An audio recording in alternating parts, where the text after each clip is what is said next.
Okay, aggregate turnover में हम ये ब्रैकेट रीड कर रहे थे, right? Excluding the value of inward supplies, inward means जब हम खरीदते हैं ना उसे कहते हैं इनवर्ड सप्लाई। तो जिस पर हमने, मेरे सप्लायर ने टैक्स नहीं भरी, मैंने भरी है, तब तो मैं रेसिपिएंट हूँ ना। जब मैं कुछ खरीद रही हूँ और ऐसे पर्सन से खरीद रही हूँ सपोज जो अनरजिस्टर्ड डीलर है, याद है 9 सबसेक्शन 4 लेवी एंड कलेक्शन का 9 सबसेक्शन 4 क्या बोलता है? जब आप किसी अनरजिस्टर्ड सप्लायर से गुड्स खरीदते हैं तो आपको टैक्स भरनी पड़ती है, सप्लायर टैक्स नहीं भरेगा। तो उसे कहते हैं reverse charge mechanism, reverse charge basis, ठीक है। तो जब मैंने किसी अनरजिस्टर्ड सप्लायर से गुड्स खरीदे होंगे या फिर 9 सबसेक्शन 3 के हिसाब से मैंने कुछ ऐसे गुड्स खरीदे होंगे जिसके ऊपर रिवर्स चार्ज मैकेनिज्म ही लगता है कि सप्लायर नहीं भरेगा, आपने ही भरना है, 9 सबसेक्शन 3। तो उस केस में अगर मैं रिवर्स चार्ज मैकेनिज्म में आ चुकी हूँ, अगर मैंने कुछ ऐसे गुड्स खरीदे हैं और उसके ऊपर टैक्स भरी है, तो उस वो वैल्यू, उतने की वैल्यू मुझे निकालनी है, एक्सक्लूड करनी है, ठीक है। वो नहीं लेनी है, मतलब मेरे बोलने का मतलब है वो नहीं लेनी है, ठीक है। अगर होगी तो निकाल देंगे और अगर नहीं होगी तो लेंगे ही नहीं ना। समझ में आ रहा है आपको? तो क्या क्या लेंगे?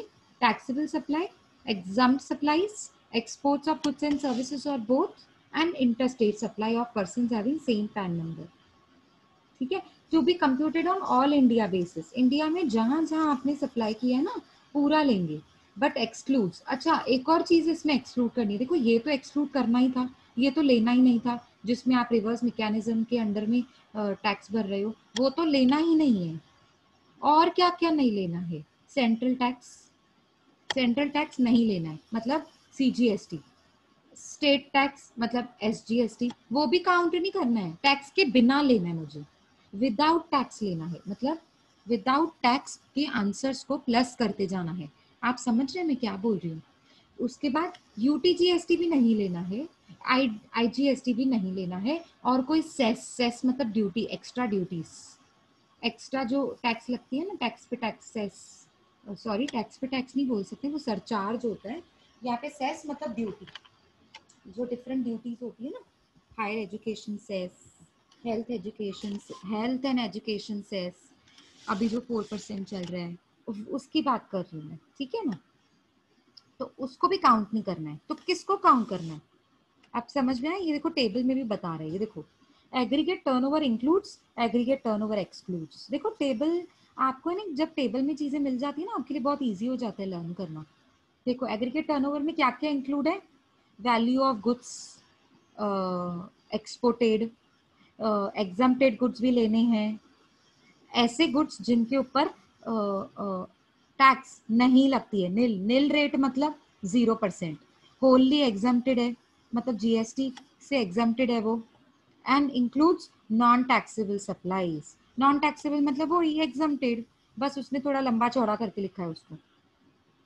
Inter, inter state supply, inter मतलब एक स्टेट से दूसरे स्टेट तक, बट हैविंग सेम पैन, ठीक है। Between distinct persons having same pan, मतलब आपने अपनी ब्रांच में ट्रांसफर किया कुछ ऐसे, ये वाला केस आता है आपका इंटर स्टेट सप्लाई, अपनी ब्रांच में ट्रांसफर करना, और वो ब्रांच एक स्टेट में है और आप दूसरे स्टेट में हैं, ठीक है। Supply on own account on and on behalf of principal, supply on own account मतलब आप अपने बिहाफ पे या फिर किसी एजेंट के बिहाफ पे सप्लाई कर रहे हैं, मतलब थ्रू एन एजेंट आप सप्लाई कर रहे हैं या फिर खुद से सप्लाई कर रहे हैं। सप्लाई मतलब कौन सा सप्लाई? Taxable supply. देखो एक टैक्सेबल सप्लाई, एक एग्जम्प्टेड सप्लाई, एक इंटर स्टेट सप्लाई और एक export supply. So 4 categories are counted while calculating the aggregate turnover. So what all is not to be taken? What all is not to be added? If it is already added, then you have to deduct. Okay, suppose CGST is counted, मतलब include किया गया है। Suppose इधर जो ये supply कर रहे हो ना आप, सपोज ये फोर्थ वाला, अगर आपने जीएसटी ले ली है उनसे, सीजीएसटी और एसजीएसटी ले ली है, लोगे तो सही ना आप, लेकिन उन्होंने आपको मिक्स करके बताया है क्वेश्चन में।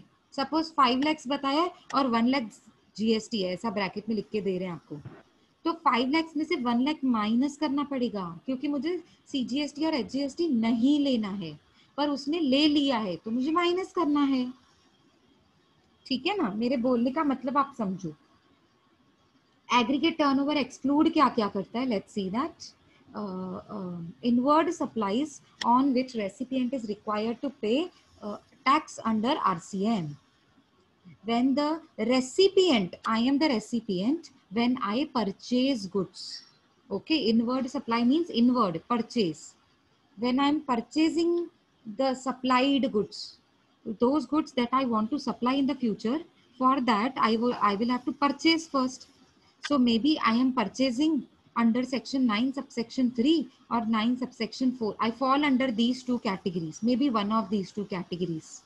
So I will have to pay RCM. I will have to pay tax under RCM, right? I will have to pay, no? So that value has not to be counted. The value of inward supply has not to be counted. If it is there, you have to deduct it. Okay. CGST not to be counted. SGST not to be counted. UTGST, IGST, no. Any compensation cess, no. Not to be counted. Anybody has doubt? यहाँ तक कुछ भी doubt है? Aggregate turnover क्या होता है? Aggregate turnover है ना, सेक्शन 2 सबसेक्शन 6 में लिखा हुआ है। हाँ, ओके, सेक्शन 2 सबसेक्शन 6 में लिखा हुआ है किसके बारे में? Aggregate turnover. Yes, am I audible? Yes ma'am. हाँ जी, तो रिंकू आपका डाउट क्या है कि अनरजिस्टर्ड डीलर से क्यों परचेज करेगा वो?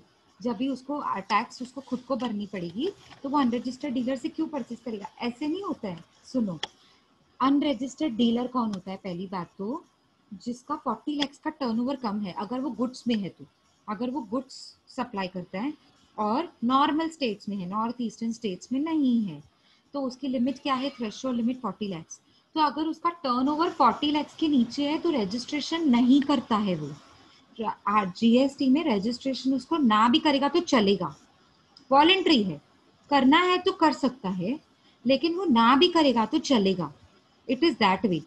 तो वो अनरजिस्टर्ड डीलर है ना। लेकिन अभी सपोज आपका टर्नओवर 40 लाख के नीचे है, ठीक है ना, सपोज, और आप गुड्स बेचते हो, तो आपसे कोई गुड्स नहीं खरीदेंगे, कोई बंदा नहीं आएगा आपसे गुड्स खरीदने के लिए। क्यों? क्योंकि आप अनरजिस्टर्ड डीलर हो।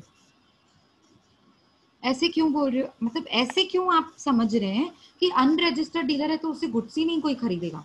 अनरजिस्टर्ड डीलर है मतलब, इसका मतलब ये नहीं है कि आपके ऊपर पेनल्टी पड़ेगी, अनरजिस्टर्ड लोगों से मत करो। इलीगल लोगों से नहीं खरीद रहे हो आप, अनरजिस्टर्ड से खरीद रहे हो। अनरजिस्टर्ड का मतलब होता है जो GST के पोर्टल पे जाकर रजिस्ट्रेशन नहीं ले रहे हैं, और नहीं ले रहे हैं तो उनको तो गवर्नमेंट ने छूट दे के रखी है ना कि नहीं लेंगे तो चलेगा। लेकिन आप मुझे बताओ, चलो मैं आपसे पूछती हूँ, हाँ, आप अनरजिस्टर्ड डीलर हो, मैं रजिस्टर्ड डीलर हूँ।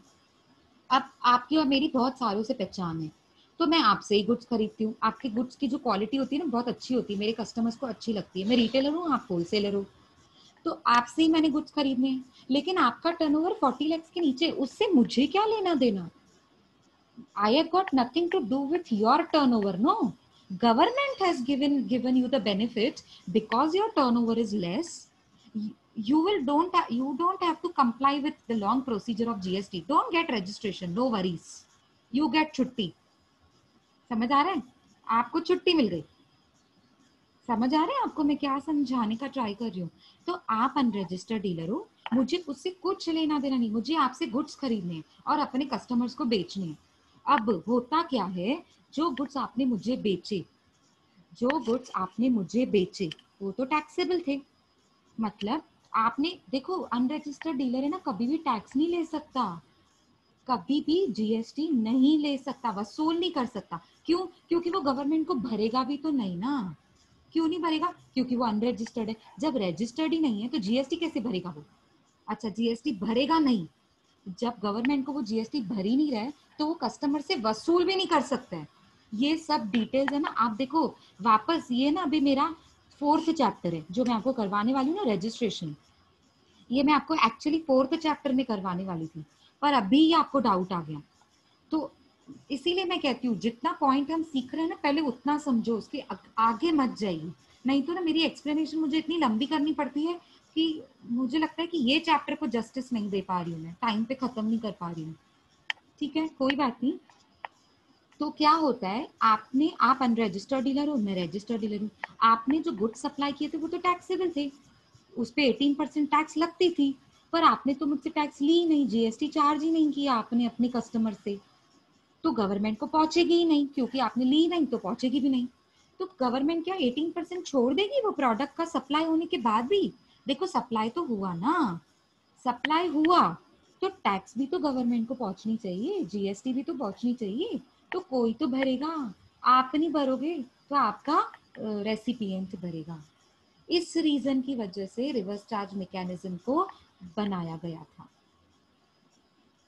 तो ये लॉस नहीं होता है, इट इज जस्ट दैट आप होलसेलर हो, आपने कस्टमर को बेचा, कस्टमर से जीएसटी वसूल किया, अब पहुंचाने का काम आपका ही है। और जो सॉरी होलसेलर को पहुंचाना था ना, वो अमाउंट भी आप ही पहुंचाएंगे। होलसेलर ने 6 रुपीज पहुंचाने थे, रिटेलर ने 2 रुपीज पहुंचाने थे। अब पूरा का पूरा रिटेलर ही पहुंचाएगा 8 रुपीज, बस फर्क इतना है रिवर्स चार्ज मैकेनिज्म में। वसूल तो कस्टमर से ही कर रही हो 8 रुपीज, कहाँ आपका लॉस हुआ बेटा? आईटीसी तो क्लेम कर ही रहे हो ना, आईटीसी तो हम क्लेम कर ही रहे हैं। ठीक है, आई बात समझ में सबको? तो रिवर्स चार्ज मैकेनिज्म वाला वैल्यू यहाँ पे काउंट नहीं करना है। मेरे समझाने का मतलब ये था, अगर रिवर्स चार्ज मैकेनिज्म के अंडर में आपने टैक्स भरी है, तो वो वाला गुड्स जो आपने खरीदा था, जिस पे रिवर्स चार्ज मैकेनिज्म के अंडर में टैक्स भरी थी, वो वैल्यू नहीं लेनी है। वही तो मैं समझा रही हूँ, क्योंकि आपने पहले ही टैक्स भर दी है, तो वापस वो वैल्यू क्यों लोगे आप? इनफैक्ट लोगे तो लॉस है ना। रिंकू अभी समझ में आया बेटा? अनम्यूट करके बताइए। ओके, समझ में आया ना? चैट बॉक्स में आपने ही लिखा है यस, है ना? चलो ठीक है, बढ़िया। तो कॉन्सेप्ट आप जितना मैं समझा रही हूँ उतना समझने का ट्राई करो, फिर भी डाउट आता है तो I am there to clear, but कोशिश करके जितना जिस पॉइंट पे हमने ना उस पॉइंट को समझने की करो, क्योंकि अभी ये वाली पॉइंट रजिस्ट्रेशन चैप्टर की है। ओके डियर, थैंक यू नहीं बोलो, मैं तो यहाँ पे आपको एक्सप्लेन करने के लिए हूँ, डोंट से थैंक यू। चलो कोई नहीं। अब आगे क्या है, कहाँ पे थे हम वैसे? एक मिनट, हम टेबल पे थे ना शायद। ये वाली है ना, ये वाली हो गई। ये सबको समझ में आया, सबको क्लियर है ये पॉइंट्स? उसके बाद आते हैं who can opt for composition scheme. उससे पहले अगर किसी को डाउट है तो प्लीज फटाक से क्लियर कर दो। कुछ doubts anybody please, at least yes no कुछ लिखो, कुछ बोलो, फटाफट रेस्पॉन्ड तो जल्दी। डाउट है कुछ? नहीं तो आगे बढ़े, आगे बढ़े, आगे बढ़े। Yes. Yes, okay okay fine. Who can not opt for composition scheme? अब कौन कौन नहीं ले सकता? Very very very very important. जितना ज्यादा इंपॉर्टेंट हु कैन ऑप्ट है ना, उतना ही ज्यादा हु कैन नॉट है। अब ये एमसीक्यूज में, शॉर्ट नोट्स में, किसी भी फॉर्म में आ सकता है। ओके, अब शॉर्ट नोट आ सकता है, writer short note on composition scheme 5 marks का। अच्छा शॉर्ट नोट नहीं आया तो एक लॉन्ग आंसर आ जाएगा, a note on composition scheme 10 marks.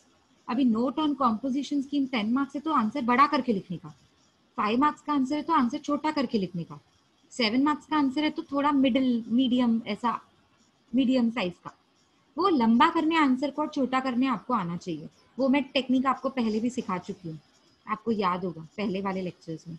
ठीक है, आपको चाहिए तो मैं बता दूंगी इस चैप्टर के, इस कॉम्पोजिशन स्कीम के लिए भी, बट पहले मैं कॉम्पोजिशन स्कीम को पूरा कर लेती हूँ। जितनी भी स्लाइड्स हैं, अभी 44 तक हैं स्लाइड्स, तो पहले खत्म कर लेती हूँ। हु कैनॉट ऑप्ट, देखते हैं। Four different persons are there who can not opt. Please note the word can not, please note the word can not opt. First, manufacturer of ice cream, पान मसाला, टोबैको। उनके ऊपर हम कॉम्पोजिशन की scheme क्यों देंगे इनको, टोबैको वालों को, पान मसाला वालों को। और आइसक्रीम भी काउंट की गई है यहाँ पे। कुछ प्रोडक्ट्स है ना स्पेसिफिकली काउंट किए जाते हैं जिनकी सप्लाई ज्यादा होती है, ठीक है ना, जिनका या मैन्युफैक्चरिंग ज्यादा होता है या जिनका सस्ता प्रोडक्ट बनता है, तो उनको कॉम्पोजिशन स्कीम क्यों देना है ना। देखो रीजंस बहुत होते हैं, लेकिन कैनॉट में क्या क्या दिया गया है, कौन सी लिस्ट दी गई है, मैन्युफैक्चरर ऑफ आइसक्रीम, पान मसाला, टोबैको। तो मतलब ये 3 प्रोडक्ट के जो अगर आप मैन्युफैक्चरर हैं तो आप कॉम्पोजिशन स्कीम नहीं ले सकते। मतलब आपने ना नॉर्मल रजिस्ट्रेशन ही लेनी पड़ेगी, ठीक है। अगर आप 40 लाख की लिमिट तक हैं तो 40 लाख की लिमिट को क्रॉस कर रहे हैं तो नॉर्मल रजिस्ट्रेशन लेना पड़ेगा कंपलसरी, ठीक है। और अगर 40 लाख के नीचे है तो हाँ, तो बेनिफिट है ही ना आपको, रजिस्ट्रेशन मत लो। 40 लाख के नीचे आते हो ना आप लोग भी, पान मसाला, टोबैको और आइसक्रीम वाले। वैसे टोबैको के ऊपर है ना, मैंने आपको पहले ही बताया, ये वो प्रोडक्ट है जिसके ऊपर सिन टैक्स लगती है, ये मैंने आपको पहले बताया है। हाँ, तो प्लीज आप चीजें मिक्स मत करो मैम, इसके ऊपर तो वो लगता है, इसके ऊपर तो वो नहीं लगता है, वो एक अलग बात है। मैं जो बता रही हूँ ना वो कॉम्पोजिशन स्कीम के लिए बता रही हूँ, बात खत्म। ज्यादा इंट्रिकेसीज में नहीं जाना है, ज्यादा डेप्थ में मत जाओ, नहीं तो कंफ्यूज हो जाओगे, ठीक है। तो मैन्युफैक्चरर ऑफ आइसक्रीम, पान मसाला, टोबैको, उसके ऊपर आपको कॉम्पोजिशन स्कीम नहीं मिलेगी अगर आप ऐसी चीजों को मैन्युफैक्चर कर रहे हैं तो। Second, person making interstate supply. Ma'am अभी अभी तो आपने बोला था एग्रीगेट टर्नओवर में इंटरस्टेट सप्लाई का वैल्यू लेना है। हाँ, लेकिन वो एक अलग चीज थी, वो एग्रीगेट टर्नओवर था, उसको मिक्स मत करो यहाँ पे।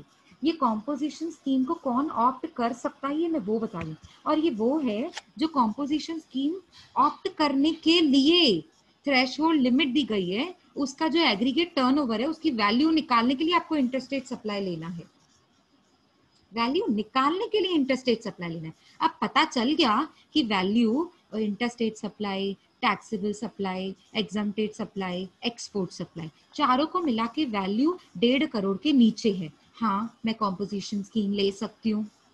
अगर चारों को मिलाकर कॉम्पोजिशन चारों को मिलाकर 1.5 करोड़ की लिमिट से ऊपर जा रहे हो तो कॉम्पोजिशन स्कीम नहीं ले सकते हो। इसके अलावा कॉम्पोजिशन स्कीम कौन नहीं ले सकते, कौन नहीं ले सकते, ध्यान से सुनो। अब अगर पर्सन, कोई भी कंपनी, कोई भी फर्म, कोई भी पर्सन, पर्सन मतलब सिर्फ इंडिविजुअल नहीं होता है, कोई भी पर्सन अगर इंटर स्टेट सप्लाई कर रहा है, एग्रीगेट टर्नओवर में आपको दिखता है ना, देखो हम एग्रीगेट टर्नओवर तो कैलकुलेट करेंगे ही ना, तो एग्रीगेट टर्नओवर जब हम कैलकुलेट करेंगे तब तो पता चल ही जाएगा ना कि इंटर स्टेट सप्लाई हो रहा है कि नहीं हो रहा है। अगर इंटर स्टेट सप्लाई है एग्रीगेट टर्नओवर में, इसका मतलब है वो बंदा कॉम्पोजिशन स्कीम ले ही नहीं सकता, टोटल करने का मतलब ही नहीं। टोटल करो ही मत, पहले देख लो इंटर स्टेट सप्लाई कर रहा है क्या, तो कॉम्पोजिशन स्कीम नहीं ऑप्ट कर सकते, ठीक है। अच्छा, एक और चीज मैं क्लियर कर दूं, ये वो इंटर स्टेट सप्लाई की बात कर रहा है जब मैं विदाउट सेम पैन नंबर, पर ये वो इंटरस्टेट सप्लाई की बात कर रहा है विथ सेम पैन, दोनों अलग है। हाँ, जो मैंने बोला ना एग्रीगेट टर्नओवर में, वो इंटरस्टेट सप्लाई कौन सा था, आपने अपनी ब्रांच में कुछ सप्लाई किया, समझो आपके पास है ना गुड्स पड़े थे एक्स्ट्रा गोडाउन में, आपके पास है ना अभी हाल फिलहाल कस्टमर्स नहीं है, सीजन डाउन चल रहे हैं आपके सिटी में, आपके स्टेट में, महाराष्ट्र में सीजन डाउन चल रहा है, लेकिन गुजरात में अच्छा खासा सीजन है उसी प्रोडक्ट का, वो प्रोडक्ट अभी तक बिक रहा है वहां पे। तो आपने क्या किया, ब्रांच गुजरात में आपकी एक ब्रांच है, वहां पे पूरा गोडाउन में जितने गुड्स पड़े थे ना आपने वहां बेच दिए, थोड़े से रखे कि कुछ कस्टमर्स अगर आए तो गोडाउन खाली तो नहीं होना चाहिए ना, तो आपने कुछ गुड्स अपने पास रखे और बाकी के सारे गुड्स है ना अपने गुजरात के ब्रांच में बेच दिए। तो पैन नंबर तो सेम है ना, पैन नंबर मतलब बिजनेस का एक पैन नंबर होता है, परमानेंट अकाउंट नंबर, जिससे बिजनेस रजिस्टर्ड होता है, बिजनेस का एक अकाउंट नंबर होता है, तो वो जो पैन नंबर होता है ना वो सेम होता है ब्रांच का भी और हेड ऑफिस का भी। आ रही है बात समझ में। तो ये एग्रीगेट टर्नओवर में जब सम को देखेंगे ना, सम को, तब हमको दिखेगा कि ब्रांच में सप्लाई कर रही हो कि दूसरे स्टेट में सप्लाई कर रही हो, किसी और कंपनी को सप्लाई कर रही हो। अगर किसी और कंपनी को सप्लाई कर रही हो किसी और स्टेट के, तो हम कॉम्पोजिशन स्कीम नहीं ले सकते, लेकिन विथ सेम पैन नंबर है इंटर स्टेट सप्लाई तो चलेगा, ठीक है ना। चलो, a person making inter state supply, ठीक है, ये भी समझ गए, वो कॉम्पोजिशन स्कीम नहीं ले सकते। 2 पार्टिसिपेंट्स रेज्ड हैंड्स, कुछ डाउट है हिमांशु? मैम ये जो कॉम्पोजिशन स्कीम्स जो नहीं लगता, जो आपने बोला ना पर्सन मेकिंग इंटरेस्टेड सप्लाई, तो यानी डिफरेंट स्टेट होगा ना उसमें? हाँ हाँ हाँ, मतलब महाराष्ट्र से गुजरात एग्जाम्पल दिया ना मैंने, जैसे आप महाराष्ट्र में रहते हो, आप गुजरात में बेच रहे हो, लेकिन दूसरी कंपनी को, कोई और कंपनी, आपकी कंपनी नहीं है, ब्रांच नहीं है, ठीक है ना? ओके, तो पर्सन मेकिंग इंटरस्टेट सप्लाई, ठीक है, वो भी ऑप्ट नहीं कर सकता। कैजुअल टैक्सेबल पर्सन और नॉन रेसिडेंट टैक्सेबल पर्सन। अब है ना, आप पूछोगे कैजुअल टैक्सेबल पर्सन कौन होता है, और मैंने यहाँ पे ये डाला नहीं है, ठीक है, यहाँ पे डाला तो नहीं है, पर मैं आपको शॉर्ट में बता दूं, पीछे वाले चैप्टर्स में आने वाला है। मतलब कौन से चैप्टर में आने वाला है ये मैं आपको बताऊं। चैप्टर नंबर रजिस्ट्रेशन का जो है, फोर्थ, मैं आपको फोर्थ करवाने वाली हूँ ना, जो रजिस्ट्रेशन का एक पूरा चैप्टर है, उसमें कैजुअल टैक्सेबल पर्सन का पूरा डेफिनेशन है। हम लोग सिंपल वर्ड्स में समझेंगे कैजुअल टैक्सेबल पर्सन क्या होता है, वहां पे तो पूरा डेफिनेशन है, पूरी मीनिंग है विथ एग्जांपल्स। अभी मैं आपको शॉर्ट में बता दूं, जो जो हॉकर्स वाले नहीं होते, हॉकर चलाते हैं या हाथ गाड़ी वाले होते हैं, या फिर अ, अ, अ, जैसे क्या एग्जांपल दूं, जैसे उन्होंने छोटा सा वो ठेला लगा दिया, ठेले वाले होते हैं ना, आप मेरा बोलने का मतलब समझ रहे होंगे, जो ठेला लगा देते हैं और पानी पूरी बेचते हैं। समझ में आ रहा है आपको मैं क्या बोल रही हूँ? कैजुअल टैक्सेबल पर्सन जो छोटी छोटी एग्जीबिशंस लगा रहे हैं, है ना, फेयर, छोटा फेयर लगा दिया, मेला लगा दिया, उसमें एक छोटा सा दुकान लगा दिया, कैजुअल टैक्सेबल पर्सन जगह जगह पे लगाते हैं। देखो, अगर आप ठेला लगाते हो तो जरूरी थोड़ी एक ही जगह पे लगाएंगे, अलग अलग जगह पे लगा सकते हैं। या फिर जिनका बिजनेस है ना एक प्लेस पे नहीं होता है, मतलब in short, actually the best word, जिनका बिजनेस एक प्लेस, हाँ स्ट्रीट हॉकर, वो तो कहीं पे भी लगाएगा ना, कोई भी स्ट्रीट पे जाके लगा सकता है ना, बेचने के लिए। सुबह को कहीं और खड़ा रहेगा तो शाम को कहीं और खड़ा रहेगा, स्ट्रीट हॉकर। समझ रहे हैं आप? तो मेरे बोलने का मतलब जिनका बिजनेस प्लेस एक नहीं होता है। आपने आज है ना एग्जीबिशन मुंबई में लगा दी, और कल है ना एग्जीबिशन लगा दी गुजरात में, फिर लगा दी एग्जीबिशन यूपी में, फिर लगा दी एग्जीबिशन दिल्ली में। आपका ना ऐसा वाला बिजनेस है जिसमें आपकी एक प्लेस नहीं है। मैं आपको शॉर्ट में एक्सप्लेन कर रही हूँ, बहुत शॉर्ट में। Casual taxable person with examples हम लोग डिटेल में रजिस्ट्रेशन वाले चैप्टर में पढ़ेंगे। ओके, तो अब क्या है इसमें, कैजुअल टैक्सेबल पर्सन जो होते हैं और नॉन रेसिडेंट टैक्सेबल पर्सन। देखो टैक्सेबल तो है, बट वो रेसिडेंट नहीं है इंडिया का। अब ऐसा केस कब होता है, जब वो इंडिया से सर्विसेज ले रहा है। जब इंडिया से सर्विसेज ले रहा है, मतलब सर्विस के ऊपर टैक्स भरनी पड़ेगी उसको, लेकिन वो नॉन रेसिडेंट है, तो उसको सीधा टैक्स भरनी पड़ेगी। तो कॉम्पोजिशन स्कीम नहीं ले सकता मेरे भाई। क्यों? क्योंकि हम तुझे फायदा क्यों दे कॉम्पोजिशन का, तू तो नॉन रेसिडेंट है। बात समझ आ रही है? मैं कौन से पॉइंट ऑफ व्यू से समझा रही हूँ।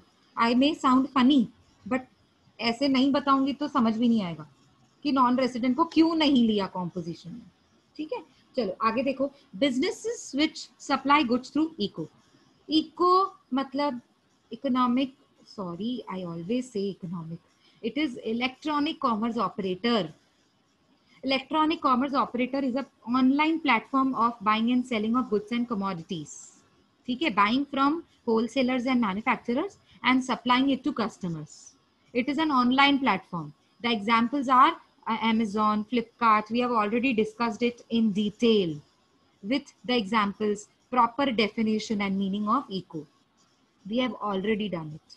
Okay, so अगर आप मैन्युफैक्चरर हो और आप गुड्स सप्लाई करते हो थ्रू इको मतलब आप अपने कस्टमर्स को सप्लाई कर रहे हो थ्रू Amazon, थ्रू फ्लिपकार्ट। आपने समझो आईफोन खरीदा, अब जो आईफोन का मैन्युफैक्चरर होगा, अगर आपने आईफोन Amazon के थ्रू खरीदा, तो ऐसे बिजनेस मतलब जो मैन्युफैक्चरर होगा ना आईफोन का, वो कॉम्पोजिशन स्कीम नहीं ले सकता, क्योंकि वो इको के थ्रू ऑपरेट कर रहा है ना।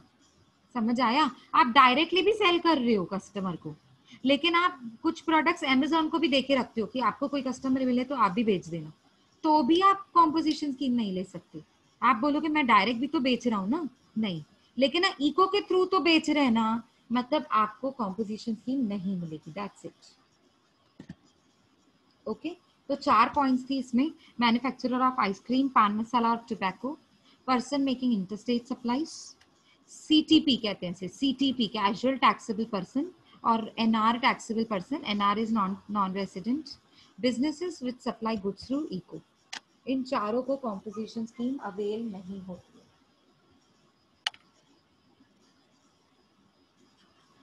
Okay, we are running out of the time. 10 minutes are pending, so you need to join the meeting again after 10 minutes. What are the conditions for availing composition scheme? This slide will be done. देखते हैं इसमें क्या दिया हुआ है, फटाक से देखते हैं, बहुत इजी पॉइंट्स हैं। अब है ना, बहुत सिंपल सी चीज है, जब आप कॉम्पोजिशन स्कीम लेंगे ना, देखो आपको पहले से ही बेनिफिट मिल रहा है, पहले से ही आपको क्या मिल रहा है, बेनिफिट। क्या क्या बेनिफिट मिल रहा है कि आपने ना टैक्स बहुत कम रेट पे भरनी है। आपको ना जो बहुत बड़े बड़े फॉर्मेलिटीज है ना, जीएसटी के पेपर डॉक्यूमेंट फॉर्मेलिटीज, अकाउंटेंट को रखने की जरूरत नहीं पड़ेगी अब। तो कॉम्पोजिशन स्कीम वाले को बहुत सारे ऑलरेडी बेनिफिट्स हमने दिए हुए हैं। तो जो आईटीसी का बेनिफिट है ना, वो आप नहीं ले सकते। आईटीसी का बेनिफिट आपको नहीं मिलेगा। क्यों? क्योंकि टैक्स रेट भी तो कम हो गई। ये देखो tax rates.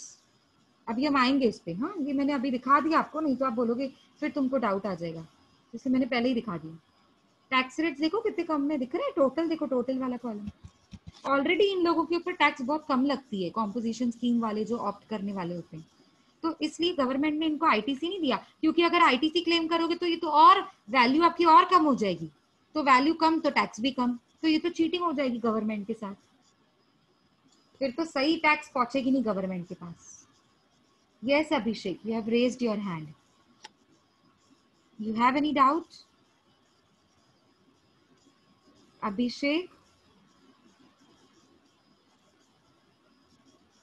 Abhishek, you have any doubt? Sahil? Ma'am Yes, tell me. तो मैम ये कॉम्पिटिशन स्कीम है मैम, तो मैम अगर डिफरेंट बिजनेस करते हैं मैम, जो स्मॉल अमाउंट पे मैम, हाँ जी, और मतलब क्वांटिटी में स्मॉल रहेगी मैम, बट डिफरेंट बिजनेस है कि जिससे प्रॉफिट बढ़ जाए मैम, तो देखो टैक्स तो कम लगेगा मैम। देखो मेरी बात सुनो। अगर डिफरेंट बिजनेसेस है ना आपके, तो डिफरेंट बिजनेस होंगे, गुड्स लेकिन अलग अलग होंगे। ठीक है, आप ये बोल रहे हो ना मेरे गुड्स अलग अलग होंगे। एक बिजनेस का एक पर्टिकुलर कमोडिटी है जो मैं बेच रहा हूँ, एक दूसरे बिजनेस का दूसरा कमोडिटी है, लेकिन बिजनेस तो है, तो एक पैन के अंदर है ना। आप मेरा पॉइंट ही नहीं समझ रहे। एक पैन नंबर में आता है ना आपका बिजनेस, एक नाम से रजिस्टर्ड है ना, साहिल के नाम से रजिस्टर्ड है, तो आपके नाम से रजिस्टर्ड है, तो पैन नंबर भी तो एक ही होगा ना। चाहे वो आपका सेम वर्टिकल बिजनेस है, चाहे वो हॉरिजॉन्टली सेम है, पर या फिर वर्टिकली डिफरेंट है या हॉरिजॉन्टली डिफरेंट है, पर अंडर सेम पैन आता है, तो ये तो वही बात हो गई ना, ये एग्रीगेट सप्लाई, तो वैल्यू तो काउंट करोगे ना आप। जब आपको क्या देखना है, लास्ट वैल्यू। सारे बिजनेसेस को आप काउंट करो, उनकी सारी वैल्यूज को काउंट करो। जरूरी नहीं है आपका हर बिजनेस करोड़ों में कमाए, लाखों में कमाए। किसी का 20,000 का टर्नओवर होगा तो किसी का 2 लाख का टर्नओवर होगा। आपको 1.5 करोड़ का टर्न लिमिट दिया हुआ है। 1.5 करोड़ आप समझते हो कितना बड़ा होता है?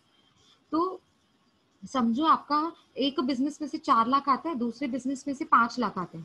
तो ऐसे नहीं होता है एक बिजनेस का एक लिया तो दूसरे बिजनेस का नहीं लेना है, नहीं। अभी हम पढ़ेंगे, रुको, इसी पॉइंट में लिखा हुआ है जो आप पॉइंट पूछ रहे हैं।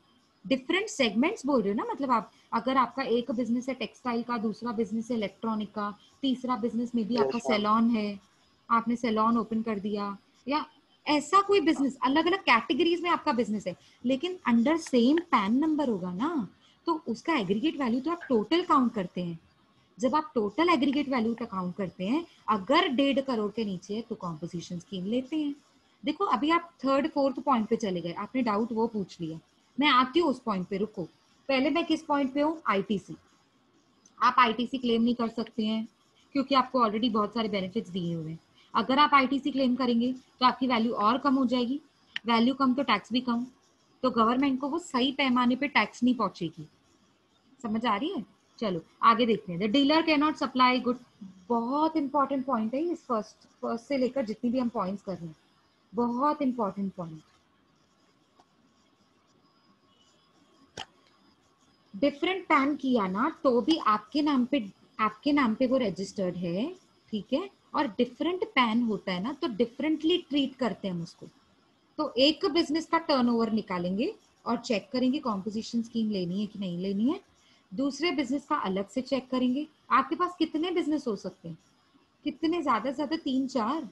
पर अगर ऐसे नहीं होता है, डिफरेंट पैन नहीं होता है, अंडर सेम पैन होता है, क्योंकि उसको एक बंदा चला रहा है ना। चलो अगर फैमिली मेंबर अलग है, पर है तो आपका फैमिली मेंबर ना, चलो फिर भी आपने कोई भी कोशिश करके पैन नंबर अलग ले लिया, तो आप क्या करोगे, बिजनेस अलग अलग, मतलब अलग, वो बिजनेस ही अलग हो गया, वो ऑल टुगेदर बिजनेस अलग हो गया, किसी और बंदे का हो गया, ठीक है। तो वो अलग अपनी कॉम्पोजिशन स्कीम के लिए ऑप्ट करेगा, आप अलग ऑप्ट करोगे।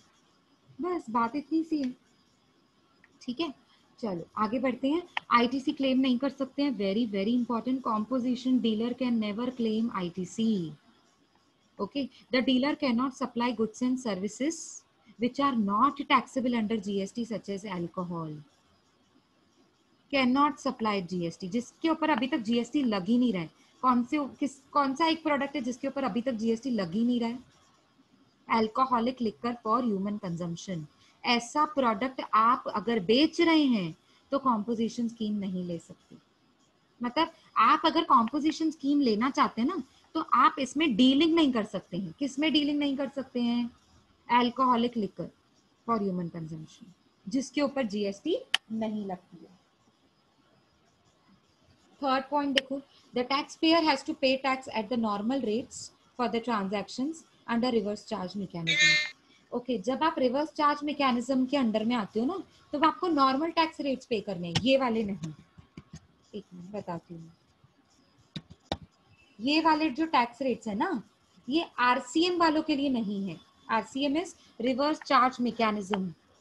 Persons who are coming under reverse charge mechanism will not get the benefits of the rates which are applicable for composition scheme. I mean, you can take composition scheme, but not for those goods which are under RCM. RCM के under में आपको उतनी tax भरनी है, government को पहुंचानी है, जितनी tax आप लागू है, 18% तो 18%।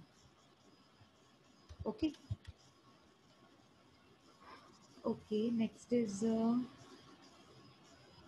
और क्या है, if a taxable, fourth point, अब वो वाली पॉइंट आ गई जो आप साहिल डाउट पूछ रहे थे। If a taxable person has different segments of business, different segments मतलब हॉरिजॉन्टली आपका बिजनेस अलग है, ठीक है। अब आपका अगर बिजनेस अलग है, सपोज एक बिजनेस है टेक्सटाइल में, दूसरा बिजनेस है इलेक्ट्रॉनिक्स का, तीसरा बिजनेस है एक्सेसरीज का, और थर्ड बिजनेस है ग्रोसरीज का, but having same pan number, they must register all the businesses under the scheme collectively or put out entirely from the scheme. ऐसे नहीं कर सकते हैं आप कि एक क्या कह सकते हैं, एक बिजनेस को आपने एनरोल किया कॉम्पोजिशन स्कीम में, मतलब टेक्सटाइल को कॉम्पोजिशन स्कीम में ले लिया, लेकिन you are not opting for electronic accessories. This should not be the case. So did you understand this? This says one business textile, another business electronic, another business accessories. So suppose you are getting and I mean sorry, you are getting a composition scheme for textile business. Automatically your electronic business, accessories business, groceries business will come under that scheme. Are you understanding the point? Otherwise, अगर आपको composition scheme नहीं लेनी है तो किसी की भी नहीं लेनी है, अगर लेनी है तो चारों की लेनी है। क्यों? क्योंकि वो अंडर सेम पैन नंबर है और they must register under the composition scheme all together. या तो एक साथ रजिस्टर करना पड़ेगा, या तो सारा का सारा ऑप्ट आउट, आउट मतलब एंटायरली उसमें से निकल जाओ। समझ में आया? इतनी पॉइंट्स क्लियर है? आगे देखो, the taxpayer has to mention the words composition taxpayer on every notice or signboard displayed prominently at their place of the business. Suppose आप किसी ना रेस्टोरेंट में जा रहे हैं या किसी ऐसी जगह पे जा रहे हैं जो ना कॉम्पोजिशन स्कीम उन्होंने लेकर रखी है, तो कॉम्पोजिशन स्कीम लेके रखी है ना, तो उनको अपने बिल पे, अपनी